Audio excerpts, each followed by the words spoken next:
Alright guys, welcome to my channel. If you guys are new here, welcome back if you guys already subscribed. And before we get into today's video, I just want to ask you guys to please hit that like button. It really does mean a lot. It helps to get my videos in the front of more car enthusiasts just like yourself.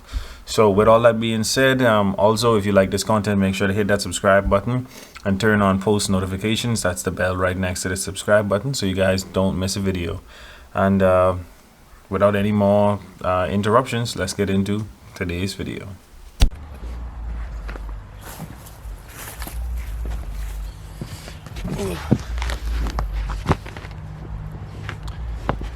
Alright guys, welcome back to the channel, and today we are going to be stripping the Marauder and getting ready to pull the motor, the drive shaft, the computer, and everything basically that I need from this car. Alright, so the motor is out. Well, for the most part, I just gotta finish pulling it out. I left the wire harness, throttle cable, all that stuff inside the car.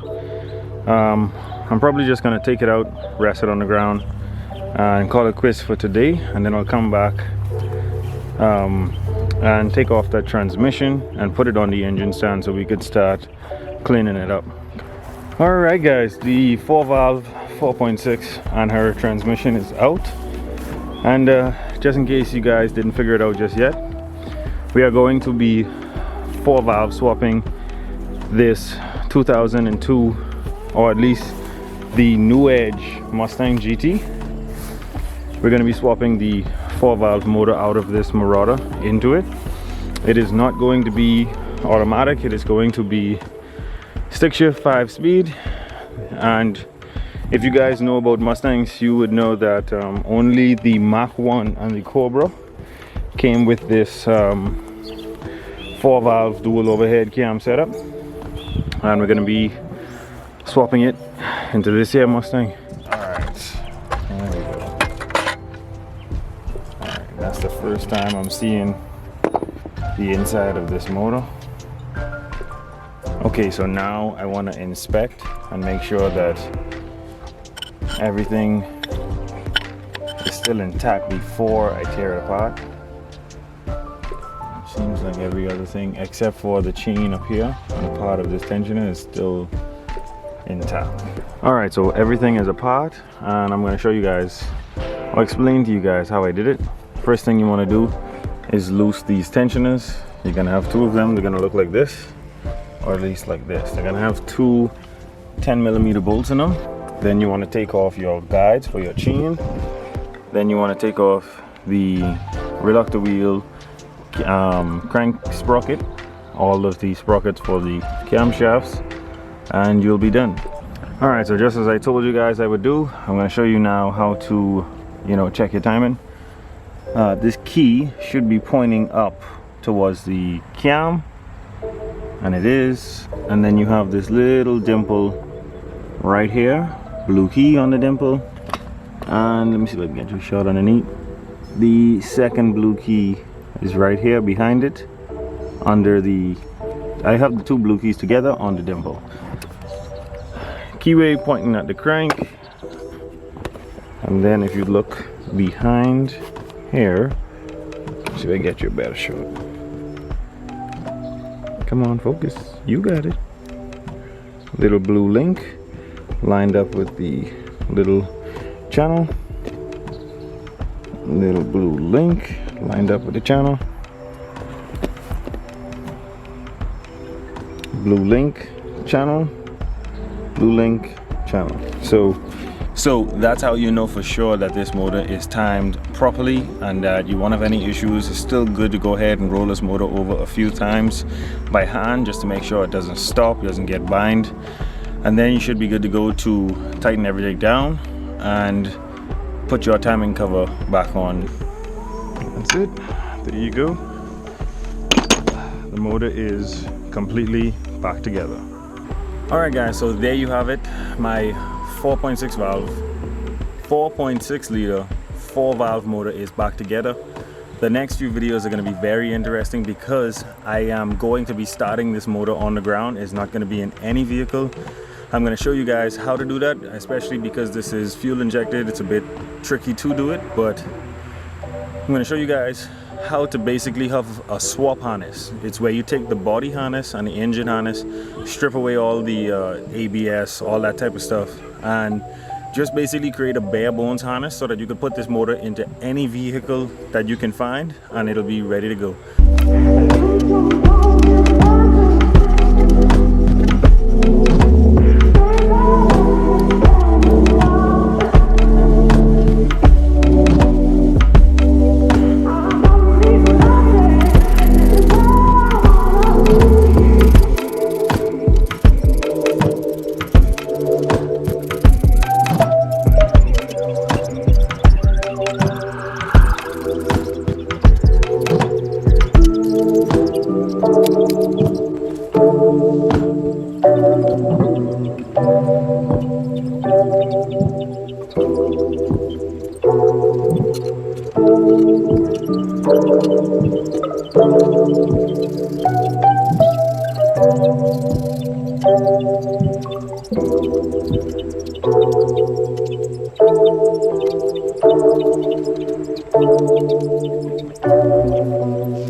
That sound rude, boy.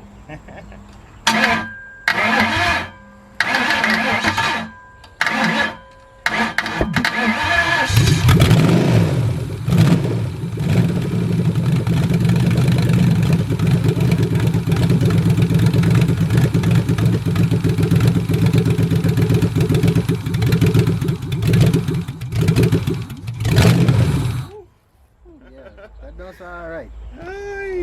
I gotta get a better fuel hose, man. The fuel hose for bro, running. It's ready to go. Okay, you put fuel in the thing up. In the You see, this hole is leaking. That's why I didn't want to keep it started, but let me show you. Running, boy.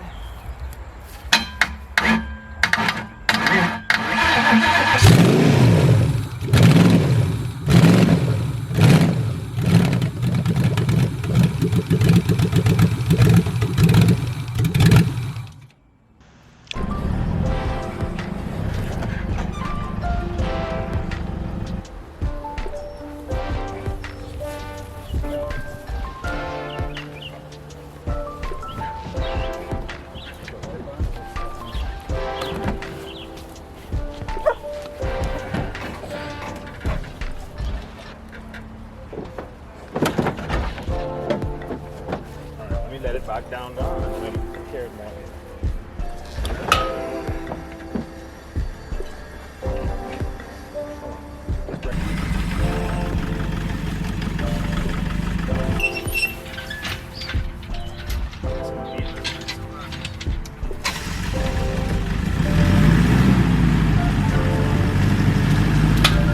It was at this moment that he knew. He fucked up.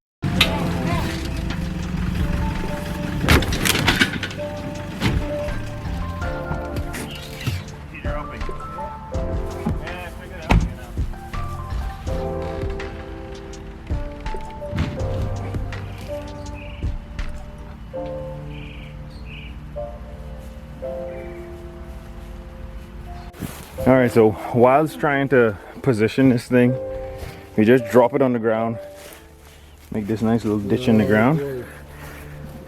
Drop, hit the hood, make a nice little hole in the hood. But Get lucky though. yeah, she get lucky because she ain't break no sensors, she ain't leaking, she ain't crack nothing. The lift just lay down to the side after I pulled the truck out from under it, and that's why I dropped.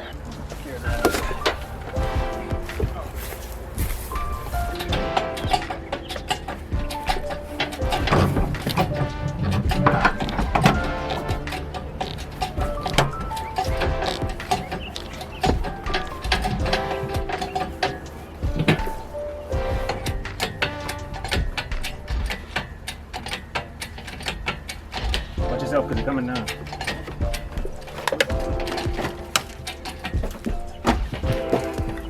Wait, watch it. What is that? Let it come down slow. All right, so, oh shit. I mean, dang. Yeah, it's soaking. All right, so motor's in. Well, resting in. I have the jack on the floor here, about to jack up on the bottom of the tranny to get it to sit in properly. Then I'm going to lift the front again and line up the studs for the motor mount holes. So this is as far as we are at this time. I don't think I am going to do anything further today because this took so much energy just to get resting right here. So I'm going to try to get this thing seated properly, and then I'm going to call it quits for today. All right, so that's the first issue that I'm running in with getting it in now.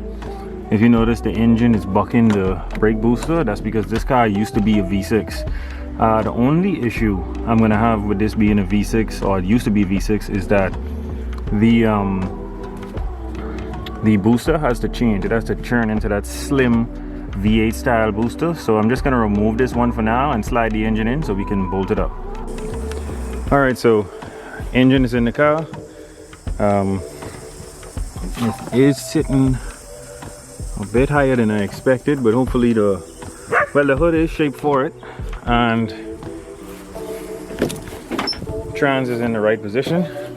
Look like I'm gonna have to do a little bit of trimming on the tunnel to get the shift to the fit. Definitely, show your face, bud. Definitely wouldn't have get this in without the help of Whitson. I had to go in and pick him up, but I was fighting with this so much. But that's all for today. We got the engine and the transmission in. Right now, no matter where you find yourself, no matter what kind of stuff is going on in your life, understand that all this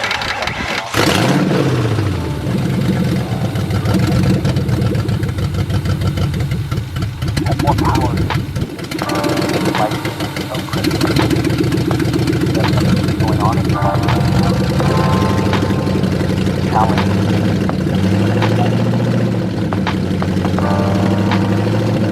I'm reminded of a little bit of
So whilst working on this Mustang just now, one of the worst things that could possibly happen did happen, which is it caught fire, and it's going to be a major setback to get this thing running again. Let me show you guys the damage.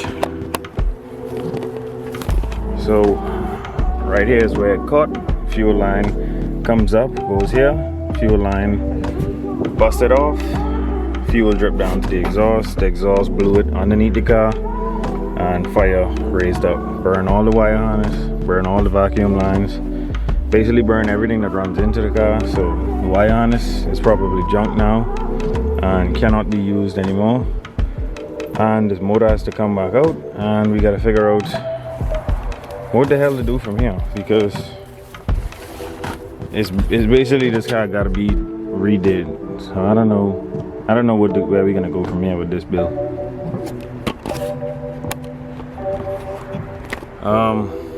Super discouraging that I was right at the end of this build when this happened, but hopefully I could get back in positive spirits very soon and do my best to attempt to work on this thing again.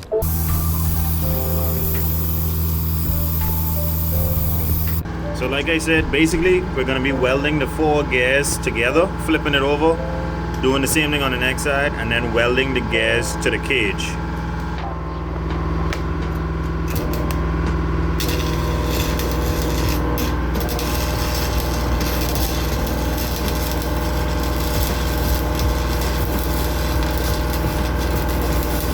Alright, so here is the final product. Definitely, like I always say, not the prettiest thing, but very consistent welds along the cage, so the gears won't move at all. And if you look at the top right here, the pin can still get in with no problem. So time to take this thing home and get it installed. Okay, so there it is, Ron Francis wiring. We've been waiting on this flipping thing for 8 weeks now. So it's an understatement to say that how excited I am that this is actually here now. So the box is pretty big. What I'm gonna do is I'm gonna put the box on the floor, unbox everything, and then just go through it with you guys.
Alright guys, welcome back to the channel, and today we're going to be diving deeper into what caused the motor to lock up. So let's get into today's video. Alright guys, so I pulled all the pistons and rods, but I really need you guys' help. All the pistons and rods look so good. So look, straight rod, no bent pistons, no messed up pistons. There's 4 good ones. Like I'm trying to figure out now, like this is the 5th good one, the 6th good one, the 7th good one. Oh my god. Yeah, that one's good. It's just a bend for style. Yeah, so this is the star of the show. Let me put it right next to a good one so you guys can see why I call it the star of the show. Straight rod, bent rod. It would have been pricey to import a $4,000, $3,000, $2,000 motor, but believe it or not, I ended up finding the absolute cheapest 4.6 dual overhead cam, what we call the Cobra motor, on eBay, which was $400, believe it or not. But this is the gem why I wanted to tell you guys about it. It's the exact same motor as the 90s Cobras, and it didn't come out of a Cobra. It actually came out of a Lincoln Mark 8. And finally today, we're going to be putting the transmission back on the motor and putting everything back in the car. We got that pilot shaft bushing. It's time to put this stuff together. Alright guys, transmission is on. Gearbox. What the hell? Why did I say transmission? Any which way, you know what I mean. Had to swap out the flex plate for a flywheel, clutch and pressure plate, and we're good to go. Already put the gearbox in gear and spun the crank. Everything is spinning nice and smoothly.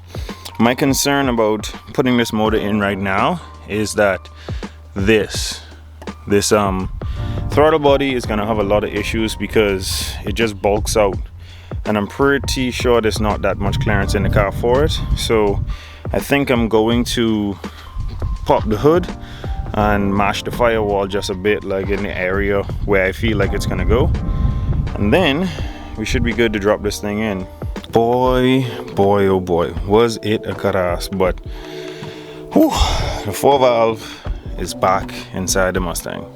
So I believe from looking at it now that I do have enough clearance for that manifold. It's just that the angles that I had to bend and twist or tilt the motor at just wasn't allowing it to fit, because like I said, I clearanced it a bit, so it's pushed back.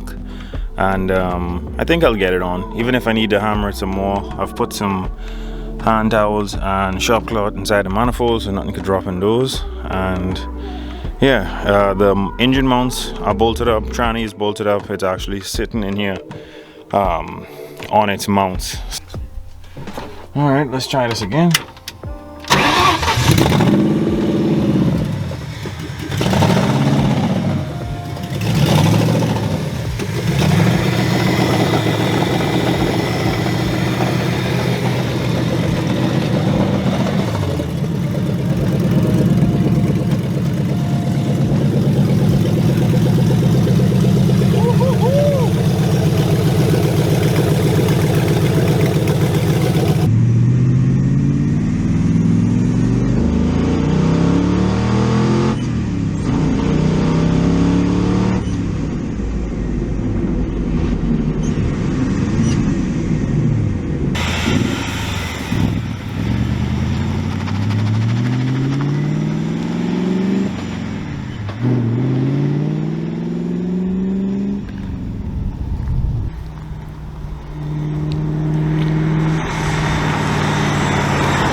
Definitely, I couldn't have been more happier with how this thing performed. And thank you guys so much for watching. Don't forget to like, share this video with your friends, and subscribe to the channel. And I forget what to say after that. Hold on. I'll catch you guys on the next one.